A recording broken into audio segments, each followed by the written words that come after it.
All right, welcome to Coronavirus Day 2, COVID-19 Day 2. And today what we're going to be working on is the AP question number 3. I've uploaded some documents onto Google Classroom so that you can access those. One is the old one that we worked on last week from 2019, and the other one is from 2017, which we're also going to work on a little bit. So there's a couple things to keep in mind as you're preparing for question 3. And the first thing is obviously to have read some really great works of literature. But once you've read the question and you've thought about it a little bit, I usually go through sort of 4 steps. One is to really make sure I understand the question and what they're asking me to do.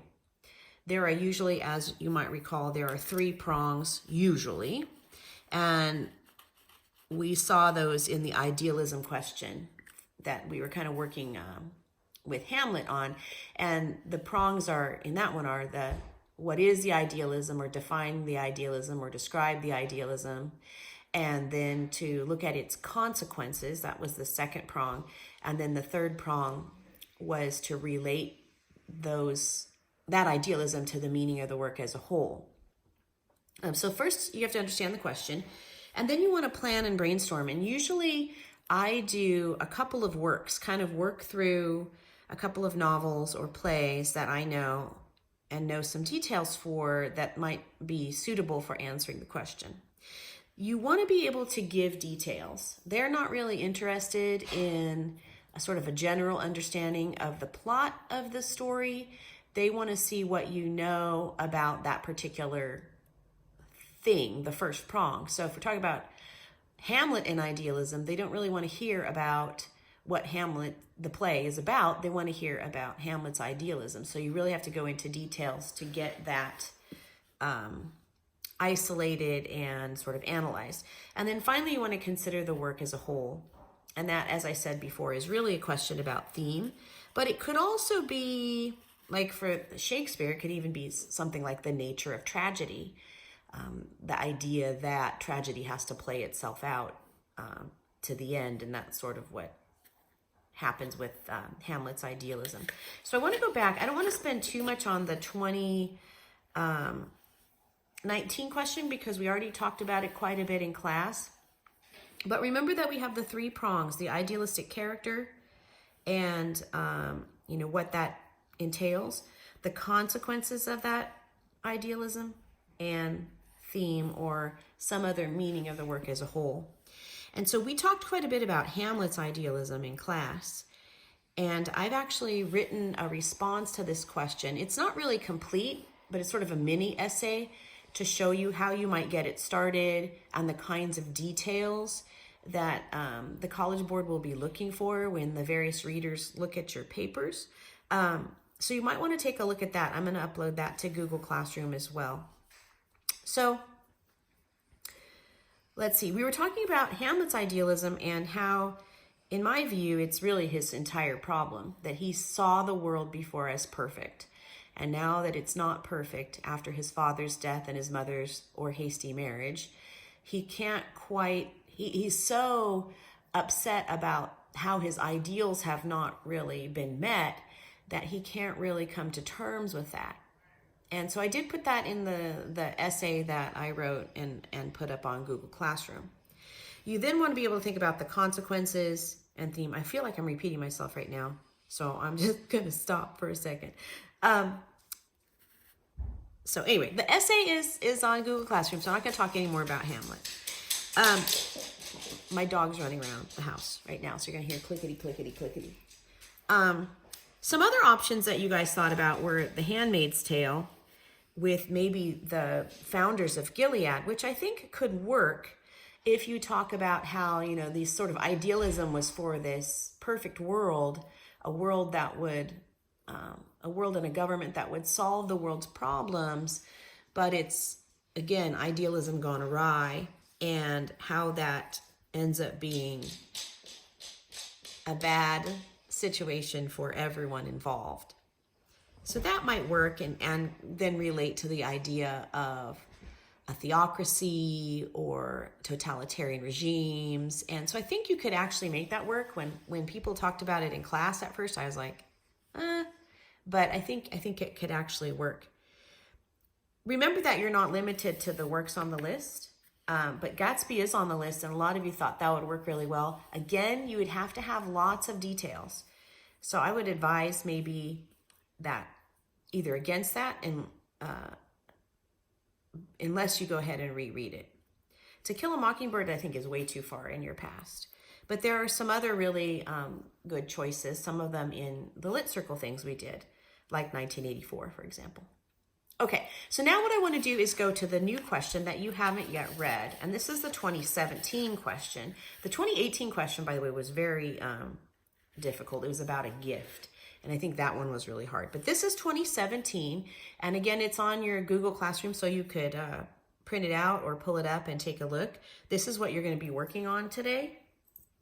So I'm going to read the question to you. Select a novel, play, or epic poem that features a character whose origins are unusual or mysterious.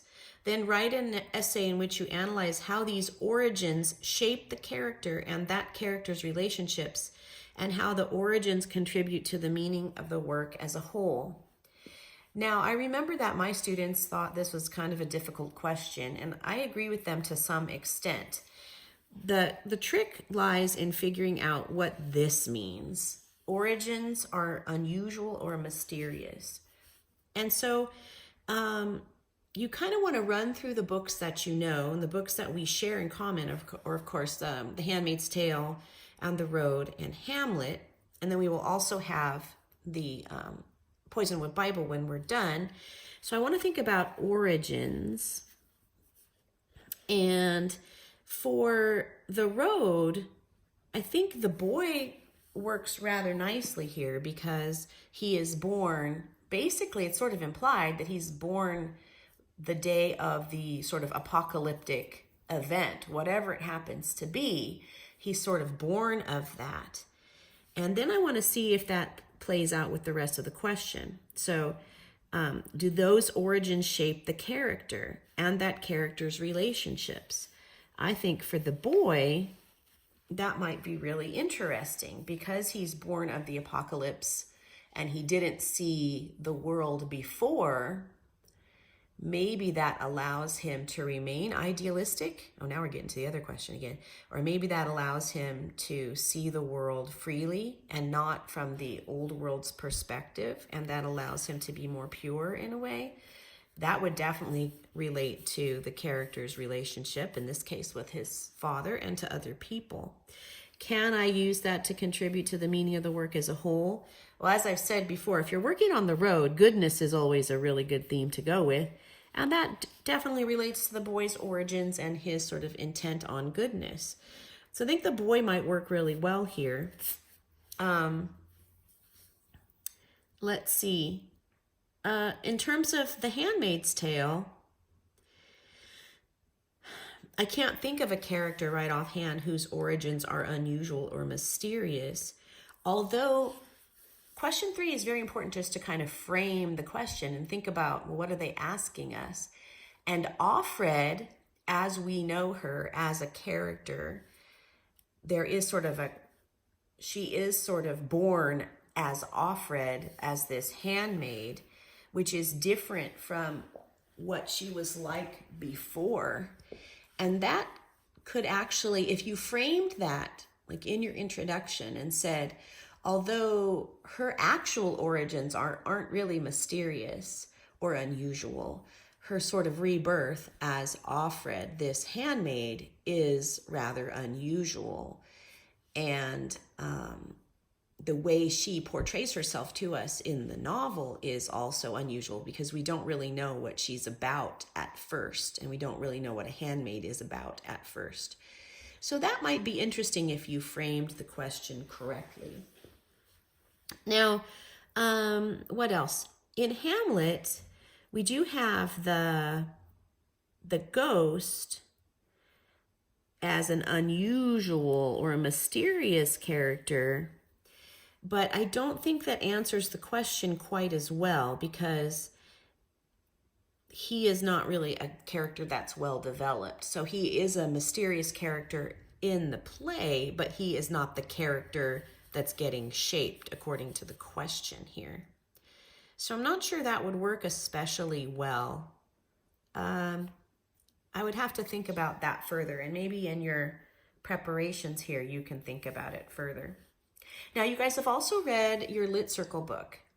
So that might fit the question really nicely, and worth taking a look at. So really what I want you to do today is to take this question and do some brainstorming. Keep in mind that there are 3 prongs again: the unusual or mysterious origin, how that shapes the character and the character's relationships, and how that contributes to the meaning of the work as a whole. So what I want you to do is do some brainstorming. I would think about a couple of works if possible, and think about how you could answer or work through all 3 prongs of the question, because you have to answer all 3 prongs. And what I would like for you to do today as your assignment is simply come up with, after your brainstorming, you're going to come up with your a thesis that answers this question, as if you were going to keep writing about it and as if you had lots of evidence to support it. So your goal today is to submit this to Google Classroom by midnight, or 11:59 technically. Just a 1-sentence thesis that answers this question, the 2017 question. So we're on 2017 now, not the 2019. I know most of you already did that, but we're going to move past that one for now and try something different. And so a 1-sentence thesis, as if you were going to write the whole essay out, directly addressing this question. And in that, I want to be able to see how you're going to address the meaning of the work as a whole. So that should be part of the thesis. If you can't put it into 1 sentence, it would be okay for you to send in a whole introduction if you want. So make sure you look back at my Hamlet example. Make sure you think about some of your other works, like Lit Circle work or something you read last year. Maybe even something from Grapes of Wrath, but you probably don't remember that well. But anyway, brainstorm as best you can, come up with the work you like best, and go ahead, and then you're going to submit your 1-sentence thesis to Google Classroom by tonight at 11:59. I'm going to try to get better at this technology stuff, but for now, you just have to listen to me and look at a piece of paper. Awesome. Have a great day, you guys. Miss you.